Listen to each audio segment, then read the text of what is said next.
नमस्कार दोस्तों, स्वागत है आप सभी का एक बार फिर से हमारे इस चैनल धार्मिक ज्ञान पर। मासिक धर्म के दौरान कौन से कार्य नहीं करने चाहिए। दोस्तों, एक बार माता लक्ष्मी और भगवान विष्णु क्षीर सागर में शेषनाग की शैया पर विश्राम कर रहे होते हैं। तभी देवी लक्ष्मी भगवान विष्णु से पूछती हैं, हे प्रभु, आज मेरे मन में एक शंका उत्पन्न हो रही है।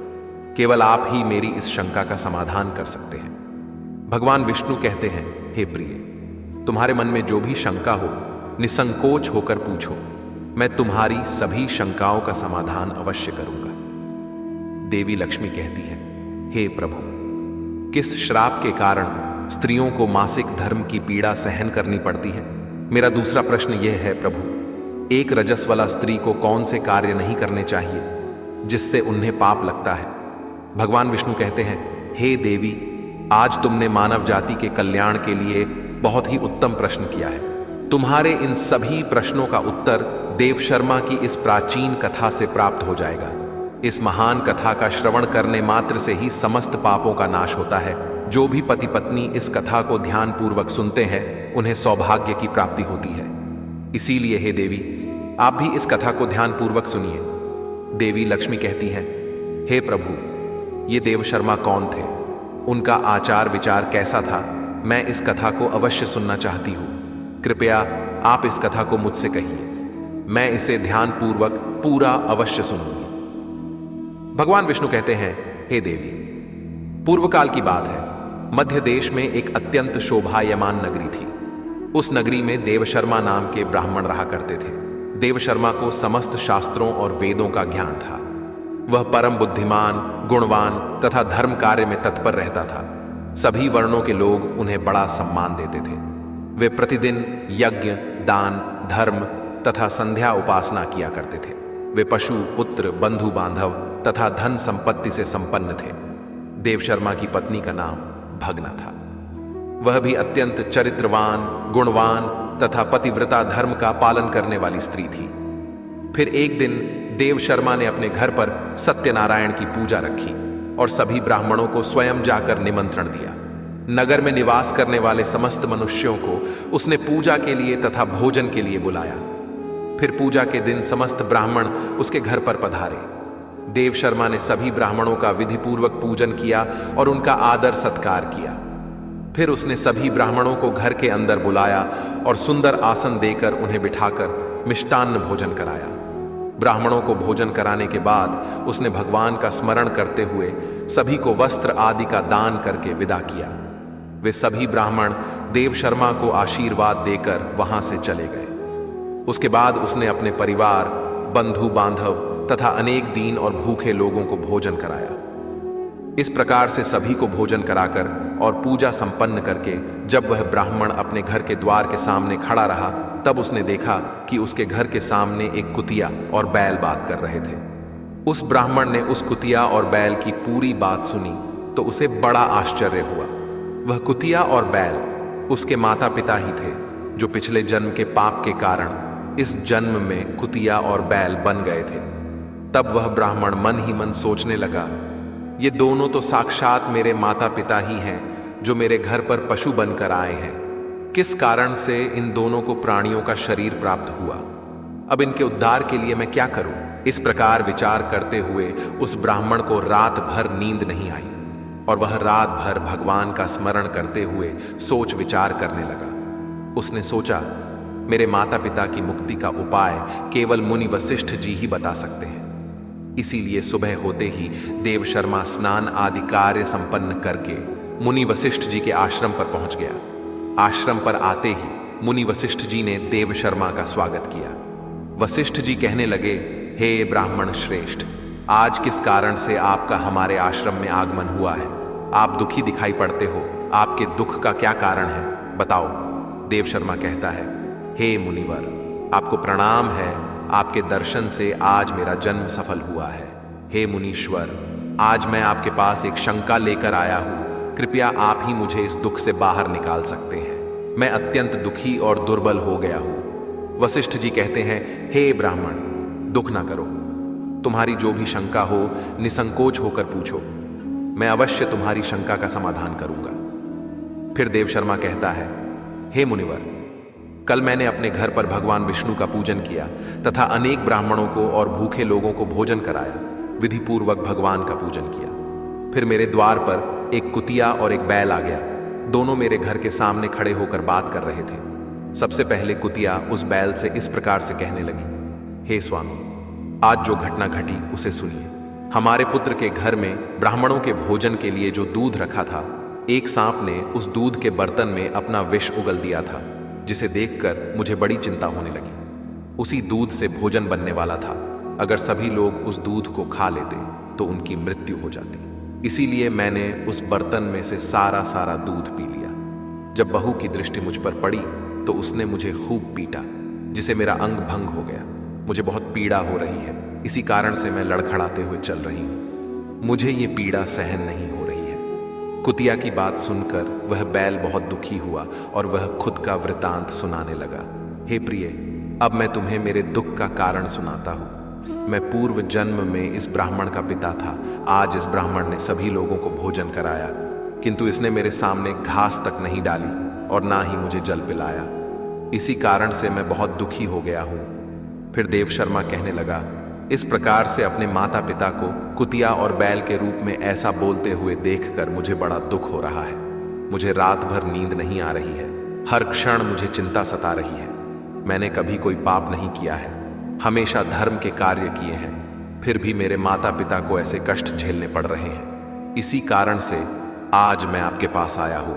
कृपया आप अपनी योग शक्ति से पता करके मुझे बताइए, किस कारण से मेरे माता पिता की ऐसी दुर्दशा हुई है और उनकी मुक्ति के लिए मुझे कौन सा कर्म करना चाहिए। फिर गुरु वशिष्ठ ध्यान लगाते हैं और उस ब्राह्मण के माता पिता के पूर्व जन्म के कर्मों को देखते हैं और देव शर्मा से कहने लगते हैं, हे ब्राह्मण, तुम्हारे माता पिता ने पिछले जन्म में घोर पाप किया है। उसी पाप के कारण आज उनकी ऐसी दुर्दशा हुई है। देव शर्मा कहता है, हे गुरुदेव, किस पाप के कारण मेरे माता पिता की दुर्दशा हुई है? कृपया विस्तार से बताइए, मैं जानना चाहता हूं। फिर ऋषि वशिष्ठ कहते हैं, हे ब्राह्मण देवता, तुम ध्यान से सुनो। ये बैल जो तुम्हारे पिता हैं, ये पिछले जन्म में कुंडी नगर के श्रेष्ठ ब्राह्मण रहे हैं। इन्होंने एक दिन एकादशी का व्रत करके भोजन किया था। एकादशी के व्रत के दिन इसने दान धर्म भी नहीं किया। इसने द्वार पर आई गायों को कभी भोजन नहीं खिलाया। इसने अपने पितरों का श्राद्ध भी विधि पूर्वक नहीं किया। तुम्हारे पिता ने पिछले जन्म में मासिक धर्म के दौरान ही तुम्हारी माता के साथ संबंध बनाया था और इसी पाप के कारण इसे इस जन्म में बैल का रूप प्राप्त हुआ है। अब तुम्हारी माता के बारे में सुनो। तुम्हारी माता ने रजस्वला होते हुए भी भोजन बनाया। मासिक धर्म के दौरान ही इसने भगवान की पूजा की, तुलसी को जल चढ़ाया। रजस्वला होते हुए भी इसने भगवान को भोग लगाया। इसी कारण से इसे महापाप लगा है। मासिक धर्म के दौरान स्त्री 3 दिनों के लिए अपवित्र हो जाती है। मासिक धर्म के दौरान स्त्री को पूजा पाठ नहीं करना चाहिए। स्त्री को इन 3 दिनों में अपने बाल भी नहीं धोने चाहिए, इससे पति की आयु कम होती है।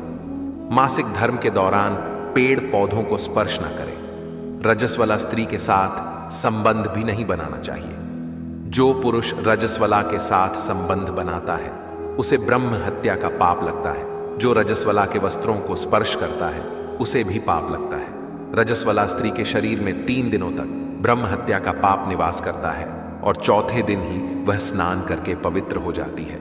चौथे दिन स्नान करने के पश्चात रजस्वला स्त्री को अपने पति का मुख देखना चाहिए, अन्य किसी पुरुष का मुख नहीं देखना चाहिए। यदि पति समीप ना हो तो सूर्य देव के दर्शन करने चाहिए। गुरु वशिष्ठ कहते हैं, हे ब्राह्मण, इसी पाप के कारण तुम्हारे पिता को बैल और तुम्हारी माता को कुतिया का जन्म प्राप्त हुआ है। देव शर्मा कहता है, हे मुनीश्वर, अब आप मुझे मेरे माता पिता की मुक्ति के लिए उपाय बताइए। वशिष्ठ जी कहते हैं, हे ब्राह्मण, तुम किसी भी अमावस्या के दिन अपने माता पिता की मुक्ति के लिए श्राद्ध तथा तर्पण करो और दान धर्म करो। गाय की सेवा करो और गौ माता को मिष्ठान्न खिलाओ और अपने माता पिता की मुक्ति के लिए भगवान से प्रार्थना करो। फिर ब्राह्मण वही करता है और फिर उसके माता पिता को समस्त पापों से मुक्ति मिलती है। भगवान विष्णु माता लक्ष्मी से कहते हैं, हे देवी, मैंने तुम्हें रजस्वला स्त्री को कौन से कार्य नहीं करने चाहिए इस विषय में बता दिया है। अब मैं तुम्हें बताता हूं किस कारण से स्त्री को मासिक धर्म से गुजरना पड़ता है। सत्ययुग में कालकेय नाम से प्रसिद्ध दानव हुआ करते थे। दानव होने के कारण उनका स्वभाव उग्र था और वे हमेशा ही युद्ध करने के लिए तत्पर रहते थे। फिर एक दिन सभी दानव वृत्रासुर के साथ मिलकर स्वर्गलोक पर चढ़ाई करने लगे। उन असुरों के पास भयंकर शक्तिशाली अस्त्र थे जिसका देवता सामना न कर सके और भागकर ब्रह्मदेव के पास चले गए। फिर ब्रह्मदेव ने उन्हें असुरों को परास्त करने का उपाय बताते हुए कहा, हे इंद्र, तुम इसी क्षण महर्षि दधीचि के पास जाओ। वे उनके शरीर की हड्डियों से तुम्हें अस्त्र शस्त्र प्रदान करेंगे। उन्हीं अस्त्रों का प्रयोग करके तुम वृत्रासुर का वध कर सकोगे।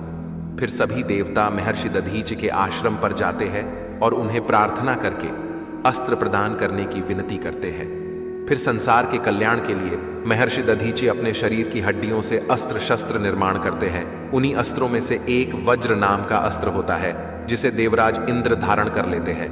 फिर सभी देवता गण वृत्रासुर के साथ युद्ध करने के लिए निकल जाते हैं। देवताओं और दानवों के बीच भीषण युद्ध होता है। सभी देवता आकाश में दानवों से युद्ध के लिए एकत्रित हो जाते हैं और प्रहार करने लगते हैं।